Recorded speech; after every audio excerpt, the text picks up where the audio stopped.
Hi అండి, అందరూ ఎలా ఉన్నారు? జిఎస్వి వంటలకు స్వాగతం. మనం ఈరోజు అల్పాహారంగా బఠానీ తయారు ఎలా చేసుకుందామో చూద్దామండి. ఈ బఠానీకి నేను ఒక పావు కేజీ బఠానీ తీసుకున్నానండి. బాగా శుభ్రంగా కడుక్కొని మంచినీరు పోసుకొని ఒక 8 గంటలు నానబెట్టుకొని మీ కుక్కర్లో చూపిస్తున్న విధంగా ఇలా ఉడకబెట్టుకున్నానండి. నేను కుక్కర్లో వేసేటప్పుడే బఠానీకి సరిపోయేంత ఉప్పు వేసుకొని ఉడకబెట్టుకున్నానండి. మీకు వీడియోలో చూపిస్తున్నాను చూడండి. ఆ విధంగా మెత్తగా ఉడకాలి.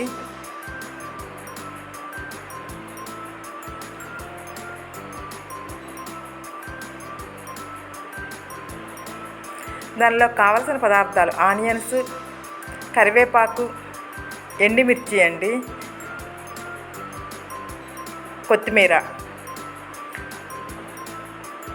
ఒక కడాయి తీసుకొని తగినంత ఆయిల్ వేసుకొని ఆ ఆయిల్ వీటెక్కాక మినప్పప్పు, శనగపప్పు, ఆవాలు, జీలకర్ర వేసుకోవాలి అండి. అవి కొంచెము ఫ్రై అయ్యాక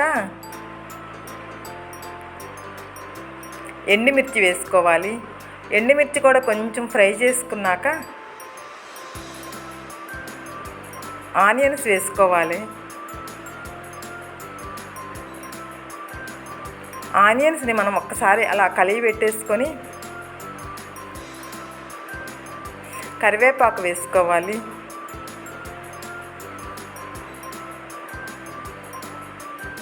కొత్తిమీర కూడా మనము ఆనియన్స్లోనే ఫ్రై అయ్యేటప్పుడు వేసుకుంటే ఆ ఫ్లేవర్ ఆనియన్స్కి బట్టి చాలా టేస్ట్ బాగుంటుందండి. మీరు ఒకసారి ఈ విధంగా ట్రై చేయండి.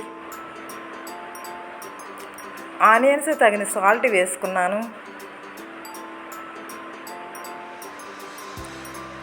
ఆనియన్స్ని మనం ఫ్రై చేసుకోవాలి.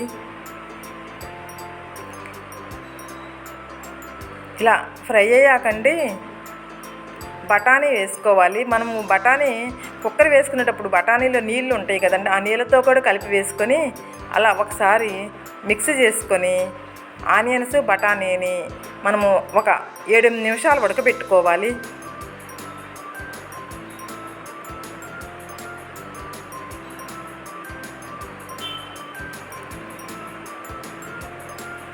మనము వేడిగా ఉన్నప్పుడే బఠానీ తినాలి కాబట్టి నేను ఒక సర్వింగ్ బౌల్లో తీసుకుంటున్నానండి.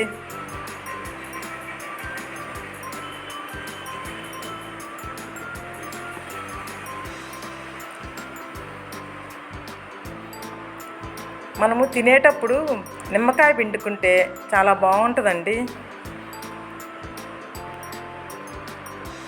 అంతేనండి, ఎంతో టేస్టీగా ఉండే బఠానీ మీరు ఇలా తయారు చేసుకొని ఒకసారి రుచి చూసి నా కమెంట్ సెక్షన్లో తెలియజేయండి.